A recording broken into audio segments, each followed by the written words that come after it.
Aujourd'hui, nous allons apprendre 3 leçons, qui proviennent directement de ce chapitre et qui nous parleront de l'importance d'avoir du courage au milieu de l'opposition. Par Joshua Pinto Simon Pedro, un leader improbable. Courage dans l'opposition. Partie 4. Aujourd'hui, je souhaite conclure la série basée sur la vie de Simon Pedro, un leader improbable. Nous avons étudié son appel au chapitre 1 des Actes, sa communication de l'Évangile dans Acte 2. La semaine dernière, nous avons vu sa compassion alors que Dieu l'utilisait pour la guérison. Aujourd'hui, nous allons voir une valeur qui a embelli son leadership.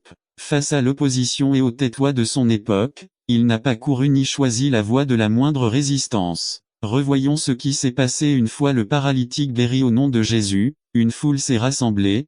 Pierre et Jean ont profité de cette opportunité pour supposer que Jésus s'attribuait le mérite du miracle et non eux. Pierre commença à prêcher, citant quelques écritures de l'Ancien Testament. Il a ensuite fait un pont vers Jésus, puis leur a rappelé que certains d'entre eux dans la foule avaient applaudi quelques semaines auparavant pour que Jésus soit crucifié. Il a partagé ce que beaucoup d'entre eux avaient entendu dans d'éventuelles rumeurs, selon lesquelles Jésus était ressuscité des morts. Il s'est judicieusement concentré sur l'événement le plus dévastateur de tous les temps, sur la résurrection du Fils de Dieu. Et cela nous amène au chapitre 4 des Actes, puisqu'il s'agit d'une continuation de ce qui s'est passé au chapitre 3. Et c'est là que Pierre commence à faire face à l'opposition. Aujourd'hui, nous allons apprendre 3 leçons, qui proviennent directement de ce chapitre et qui nous parleront de l'importance d'avoir du courage au milieu de l'opposition. Y anticiper que l'opposition viendra. Acte 4 1 à 7 tandis qu'il parlait au peuple, les prêtres, le chef de la garde du temple et les Sadducéens vinrent sur eux.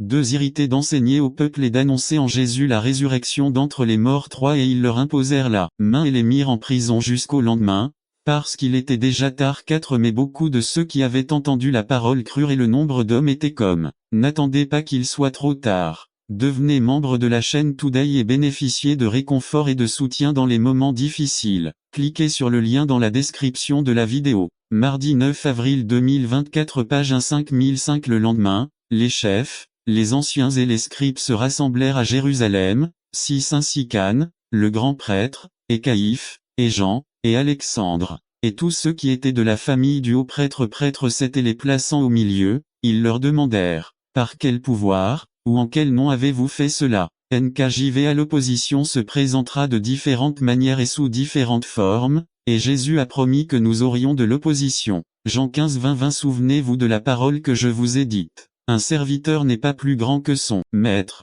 S'ils m'ont persécuté, ils vous persécuteront aussi. S'ils ont tenu ma parole, ils tiendront aussi la vôtre. Hervé